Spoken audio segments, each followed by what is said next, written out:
They say the year of the dragon is the luckiest in the Chinese zodiac. But what if I told you that this legendary creature might not be Chinese at all?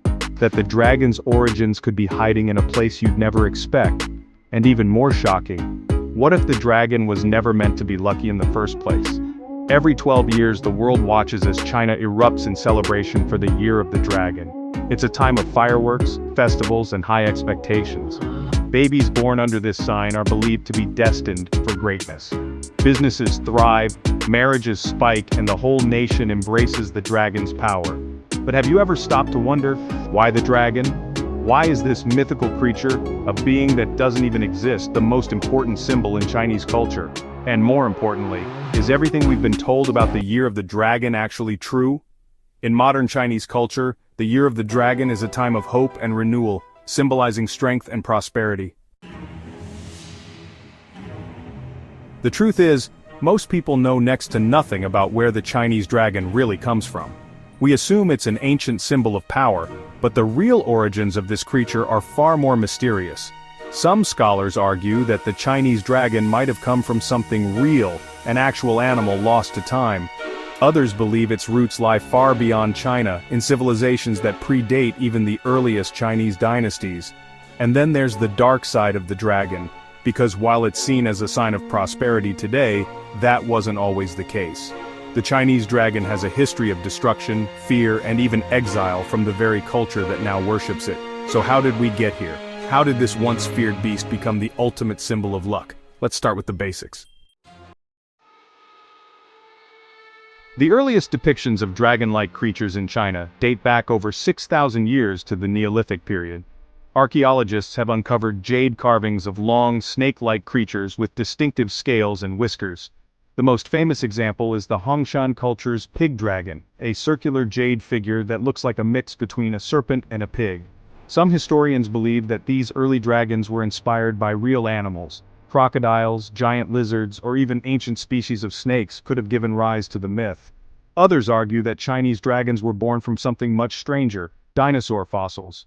China is home to some of the richest fossil deposits in the world, and it's possible that ancient people, finding the massive bones of creatures they couldn't explain, created the dragon legend to make sense of them. But there's another theory, one that suggests the Chinese dragon didn't start in China at all. Some researchers have traced similar dragon-like figures in Mesopotamian and Indian art that predate the Chinese versions. The Mesopotamians had Tiamat, a massive serpent-like dragon from Babylonian mythology. The Indians had the Naga, powerful snake deities that lived in rivers and under the earth. Could China's dragon have been influenced by these ancient civilizations through early trade routes? The blending of these influences might have given rise to the unique Chinese dragon we know today. But let's get to the real twist. The dragon wasn't always lucky. In early Chinese history, dragons weren't necessarily benevolent. In fact, they were feared. Ancient texts describe them as chaotic, unpredictable, and sometimes destructive.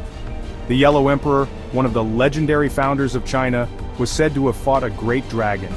And in many early myths, dragons were forces of nature that had to be controlled or appeased. So what changed? How did the dragon go from being a feared monster to the ultimate symbol of power? Stories tell of dragons causing floods and natural disasters, adding to their fearsome reputation. The answer lies in China's emperors. During the Han Dynasty, rulers started associating themselves with the dragon. They claimed that their ancestors were born from dragons, giving them divine right to rule. Over time, the dragon transformed into a symbol of the emperor himself, majestic, powerful, and untouchable. By the time of the Ming and Qing dynasties, the dragon was everywhere. It adorned palaces, imperial robes, and even the Chinese flag. Eventually, its fearsome nature was replaced by ideas of wisdom, strength, and good fortune. Each dynasty added its own touch, making the dragon a timeless symbol of imperial power and cultural heritage. So, is the year of the dragon really the luckiest year? Well, that depends on who you ask. Traditionally, it's considered a time of success and ambition. But looking at the history, it's clear that the dragon's meaning has changed dramatically over time. What started as a creature of fear became a symbol of power, and now, it's a sign of luck. But perhaps the real question is, What will the dragon mean in the future? If you want to uncover more hidden histories like this, don't forget to subscribe.